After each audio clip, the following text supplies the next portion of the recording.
시작하겠습니다. 84회 구미산업 문제입니다. 여러분들 회사 구미산업 확인하셨으면 자 1번 전기 재무제표를 검토한 결과 다음과 같은 오류를 확인하였다.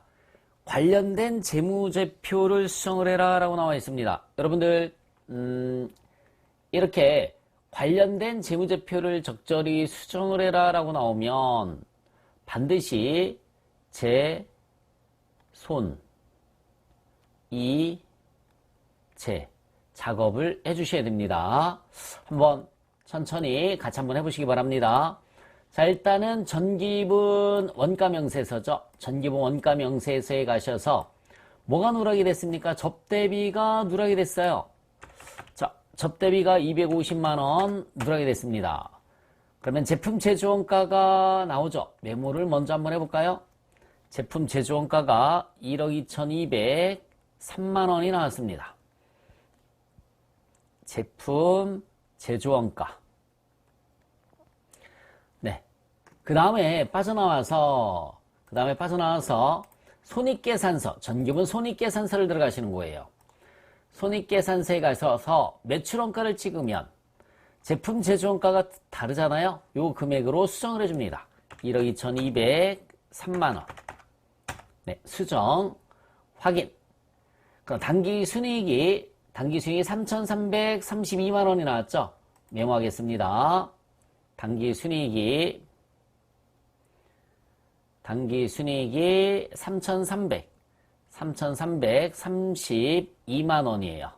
3,332만원.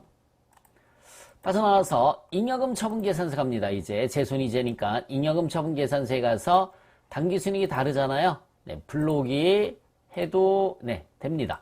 3,332만원.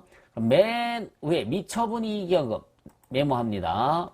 맨 위에 미처분 이익 잉여금이에요. 4,832만원이 됩니다. 4,832만원. 그리고 마지막 전기분 재무상태표에 가셔서 2월 이익여금이 없죠. 네.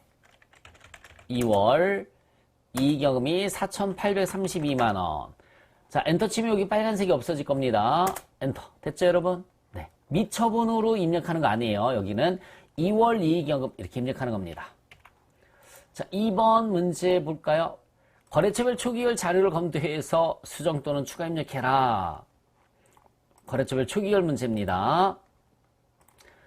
외상매출금 먼저. 외상매출금이 3천만원이에요. 한빛실업이 1,800만원이네요. 1,800.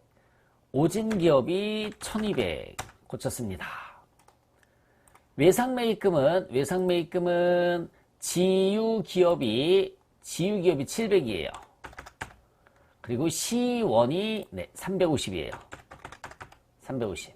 됐죠? 네. 계정 과목 및 정기 등록에 반영을 해라 라고 나와 있어요. 계정 과목 정기 등록 들어가셔서 855번 코드 번호를 바로 그냥 입력을 해주시면 돼요. 그러면은 855번으로 쭉 내려갔습니다. 자, 계정 과목을 우측 상단 모서리 찍어주시고요. 프리랜서비 이렇게 경비 3번 눌러주시면 되겠습니다. 대체조교 1번에 프리랜서 외주 용역비 지급 이렇게 등록을 해주시면 되겠죠. 자, 일반전표 문제입니다.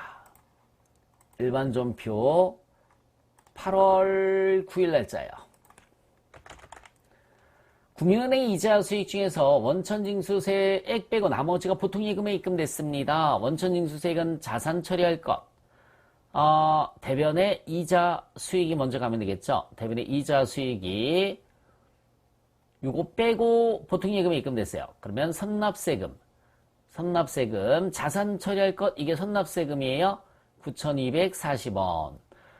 나머지 보통예금이 입금됐으니까 보통예금이 57,60원이 되겠죠.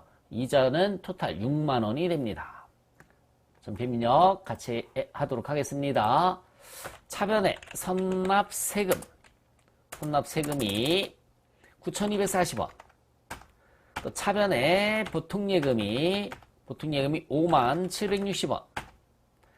대변에 이자 수익입니다. 6만원. 자, 그 다음 날짜 2번. 영업부 직원의 업무 역량 교육을 위해서 외부 강사를 초청을 했습니다. 9월 7일 날짜. 강사료 100만원 중 세금 떼고 나머지 보통예금에 입금됐죠. 차변에 뭐라고 합니까, 여러분들? 교육 훈련비라고 하죠. 영업부 직원이니까 800번대입니다. 금액은 100만원이에요. 대변에 세금 뗀 거 예수금이라고 합니다. 예수금이 얼마 뗐어요? 33,000원 뗐고 나머지는 보통예금에서 지급을 했으니까 보통예금이 967,000원이 되겠습니다. 967,000원. 자, 10월 1일 날짜 기본목적으로 학교법인 세훈학원에 300만원을 보통예금에서 이체를 했어요. 차변의 기부금이죠. 차변의 기부금이 300만원이고요. 대변에 보통예금이 300만원입니다. 쉬운 문제죠. 자, 10월 20 날짜 원재료에 대해서 관세 통관수수료 현금으로 지출하였다. 여러분, 이거 다 뭐예요? 원재료를 취득할 때 들어가는 돈이죠. 그러니까 원재료로 분계를 해주시면 되는 겁니다. 자산을 구입할 때 들어가는 비용은 해당 자산 취득원가에 포함을 해줘라 라고 그랬으니까 차변에 원재료 230만원, 원재료 230만원이고요. 대변에 현금으로 지급을 했으니까 대변에 현금이 230만원이 가시면 되겠습니다. 자산을 구입할 때 들어가는 비용은 해당 자산 취득 원가에 포함을 시키는 겁니다. 거래처 임용과 식사비용, 접대비죠. 카드로 결제를 했습니다. 금액만 확인해 볼까요? 17만 1,000원입니다. 금액은 17만 1,000원.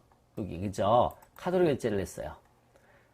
차변에 접대비예요. 10월 31일 차변에 영업팀이니까 800번대입니다. 800번대 접대비가 17만 1,000원이고 대변에 카드로 결제했으니까 미지급금이죠. BC카드입니다. BC카드 17만 1,000원. 11월 17일 날짜입니다. 11월 17일 날짜. 광주로부터 원재료를 구입하기로 계약하고 계약금을 지급했네요. 선급금이죠. 차변에 선급금. 거래처는 광주가 들어가시면 되고요. 자, 금액은 70만원입니다. 계약금 주는 거. 선급금 70만원. 대변에 당좌예금. 당좌예금이 70만원이 되겠습니다. 당좌예금이 70만원. 계약하고까지는 회계상의 거래가 아닌 거예요. 계약금 지급한 것만 그렇게 분계를 해주시면 됩니다. 자, 매입 매출 전표 7월 29일 날짜입니다. 7월 29일. 자, 본사 영업부 직원이 업무에 사용할 개별 소비세 과세 대상 자동차. 여러분, 개별 소비세 과세 대상인 것이 54번의 불공이란 얘기죠. 불공. 전자세금 계산서를 수취하였으며 대금 결제는 다음 달에 하기로 했다라고 나와 있습니다. 차변에 차량 운반구. 금액은 부가세 포함이죠. 2,200. 대변에 돈을 아직 안 줬으니까 미지급금이에요. 미지급금이 2,200만원입니다. 2,200. 개별 소비세 과세 대상이 불공이란 뜻, 불공제예요. 54번에 불공.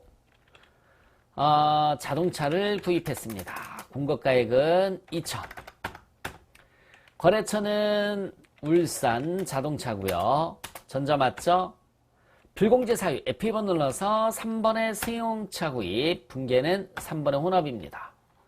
그러면 차변의 원재료가 아니라 차량 운반구로 바꿔주시면 돼요.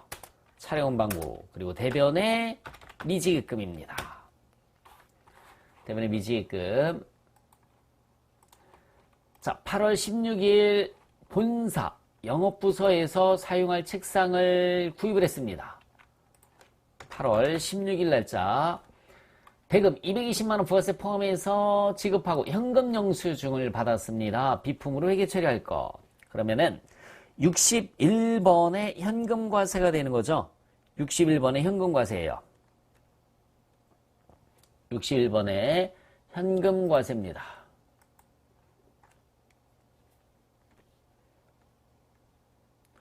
현금과세. 분계는 뭘로 다라고 나와 있어요? 비품으로 해라. 차변의 비품. 금액은 200만 원이죠. 비품 200. 부가세 대급금이 20만 원입니다. 대변에 현금으로 지급을 했으니까 현금이 220만 원이 가면 되죠. 220만 원.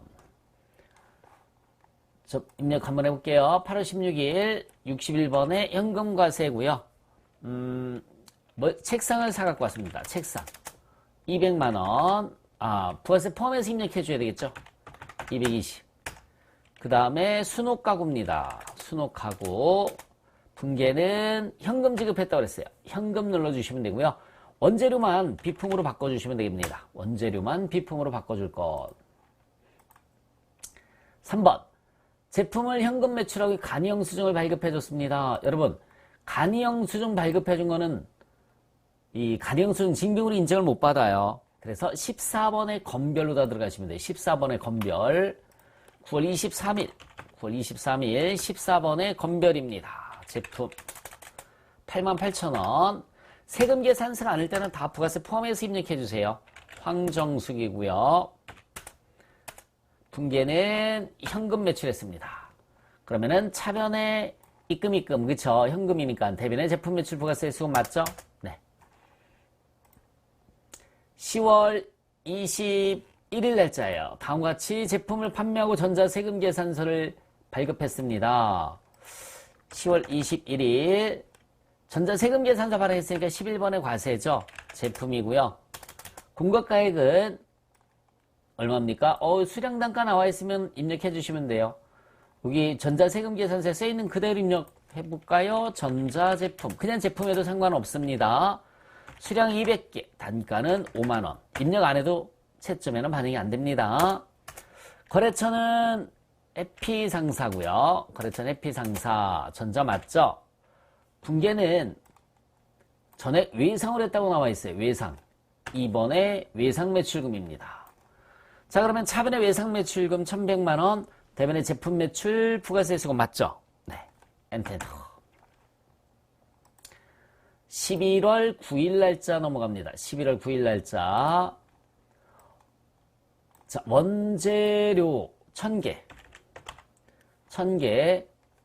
공급가액이 25,000원 부가세 별도로 구입하고 전자세금 계산서를 교받았으며 대금 중 1000만원은 좀 끼르네요. 분개해가면서 할게요.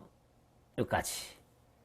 일단은 전자세금 계산서를 받았으니까 51번에 과세가 되는 거죠. 분계는 차변의 원재료입니다. 차변의 원재료 얼마일까요? 2,500. 차변의 원재료 2,500. 자, 부가세 별도니까 부가세 대급금이 250만원. 대변에는 받아보관 중인 약소금이에요. 그러니까 받으러음을 넘겨준 거죠. 받으러음을 1,000만원. 중요한 것은 이 받으러움에 거래처는 개포가 들어가야 된다라는 얘기입니다. 나머지는 아직 안 줬어요. 30일 후에 주기로 했다. 외상 매입금이 되는 거죠. 1,750만원. 자, 입력 같이 한번 해봅니다. 51번의 과세. 원재료. 공급가액은 수량 나와 있죠? 수량 1000개고요. 단가는 25,000원. 공급가액 2,500만원 나옵니다. 1000만. 전자 맞아요. 1번.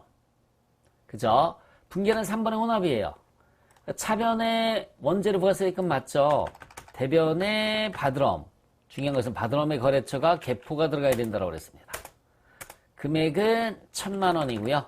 나머지는 외상을 했으니까 외상 매입금이 되는 거죠. 1,750만원입니다. 자, 그 다음 문제 11월 17일 날짜. 11월 17일 날짜입니다. 자, 미국의 제품을 직수출하기로 했습니다. 16번에 수출이라고 그랬죠? 제품이고요. 자, 공급가액은 4,000달러 곱하기 1,150원 하면은 얼마입니까? 460만원인가요? 460만원. 그죠? 460만원. 거래처는 LA 상사입니다. 영세율은 직접 수출했죠? 직접 수출 1번 눌러주시면 되는 거예요. 수출 신고번호 없습니다. 분계는 차후에 받기로 했다. 외상 매출금이니까 2번에 외상 찍어주시면 되겠습니다. 대변의 제품 매출, 차변의 외상 매출금. 됐죠, 여러분? 네. 정정하는 문제예요. 일반 전표에 세금 가공가로 처리한 것은 9월 25일 날짜 들어가 볼게요. 일단 일반 전표라고 나와 있으니까 9월 25일 날짜입니다. 그러네요. 세금 가공가 처리한 것은 일기 확정 부가세 가산세 25,000원 포함해서 보통예금으로 납부한 것이다. 6월 30 날짜 회계처리를 확인하라고 나와 있어요. 그러면 6월 30 날짜 가볼까요? 미지급세금으로 되어 있네. 미지급세금. 미지급세금이 9724. 9724. 미지급세금 9724. 그죠? 미지급세금이에요. 미지급세금 9724. 9724. 그리고 나머지는 가산세예요. 차변에 세금과 공과, 판매관리비, 세금과 공과 25,000원. 25,000원이라고 나와 있잖아요. 그죠? 그래서 6월 30 날짜 분계조회에서 미지급세금으로 바꿔주고 가산세는 세금과 공과로 처리를 했습니다. 이거 뭐 입력 안 해도 상관없었던 거예요. 10월 5일 거래처 직원의 결혼 축하금 10만원을 현금으로 지급한 것이 회계 처리되었으나 해당 내용은 생산부 직원의 결혼 축하금으로 확인되었다. 일반 전표 10월 5일 날짜. 접대비네요. 접대비가 아니라 생산부 직원의 결혼 축하금이니까 511번에 복리후생비란 얘기죠. 511번에 복리후생비란 얘기입니다. 자, 결산 문제 한번 볼게요. 우리은행 차입금 중 300만원이 상환기간이 1년 이내 도래하였다. 유동성 대체를 위한 요건은 모두 충족되었다라고 나와 있습니다. 여러분, 차변에 뭡니까? 차변에 차변에 장기차입금이죠. 장기차입금. 우리은행 금액은 300만원이고요. 대변에 유동성 장기부채. 대변에 유동성 장기부채. 똑같이 우리은행 들어가야 됩니다. 이제 갚을 날이 1년밖에 안 남았다는 얘기예요. 갚을 날이. 그래서 1년도 안 남았으니까 1년 이내 도래했으니까 차변의 장기차입금, 대변의 유동성 장기부채 300만원 수동결산이죠. 그 다음에 감가상각비, 대손충당은 모두 자동결산입니다. 여러분들 12월 들어가셔서 영업부서에서 사용하고 있는 유형자산이래요. 판매관리비죠. 판매관리비, 감가상각비 중에 건물입니다. 5천만원이고요. 내용연수가 50년입니다. 5천만원에 다시 한번요. 5천만원에 내용연수가 50년이니까 나누기 50년 하면 잔존가치는 없으니까 100만원 나옵니다. 100만원. 100만원 입력해 주시면 되고요. 외상매출금 받으러옴에 대해서 1% 대손충당금을 설정해라. 대손상각 찍어주시고요. 네, 외상매출금 받으러옴 제한 나머지는 스페이스바 눌러서 모두 삭제를 해주시고 1% 맞나 확인해 주시면 되는 거죠. 결산 반영 눌러주시면 됩니다. 외상매출금 네, 받으러옴 반영된 거 확인하시고 전표 추가. 예스. 자, 장부 조회하는 문제예요. 1번 4월부터 6월 부가세 신고 기간 중 과세표준과 납부세금가가 얼마인가? 당연히 부가세 신고서 문제죠. 4월부터 6월이라고 했습니다. 4월 1일부터 6월 30. 과세표준은 9번에 있는 금액이 과세표준이라고 했습니다. 3억 4,500만원의 과세표준이고요. 납부세기야 맨 밑에 있잖아요. 맨 밑에 2,000, 95,000원. 이게 납부세기 되는 거죠. 2,000, 95,000원. 적으셨죠? 자, 2번. 5월 중 현금으로 지급한 판매관리비로 분류되는 소모품비의 금액은 얼마인가? 여러분 5월 중이니까 월계표로 들어가시면 돼요. 월계표 찍어주시고요. 5월부터 5월입니다. 판매관리비에서 소모품비 그리고 현금으로 지급한 거니까 이 현금 나눠보시면 돼요. 이 마우스 포인트 보세요. 현금난 85만원 85만원이 답이 되는 겁니다. 85만원. 3월 31일 현재 유동자산에서 유동부채를 차감한 금액은 얼마인가? 여러분 유동자산, 유동부채 나오면 재무상태표 가서 보시면 돼요. 그래서 재무상태표에 들어가셔서 몇 월이라고 그랬습니까? 3월. 네. 유동자산 메모 한번 해보실래요? 982-776-347 982-776-347 그리고 밑으로 내려가서 유동부채 425-845-347 425-845-347 빼주시면 되는 겁니다. 자, 84회 문제까지 풀어봤습니다. 수고하셨습니다.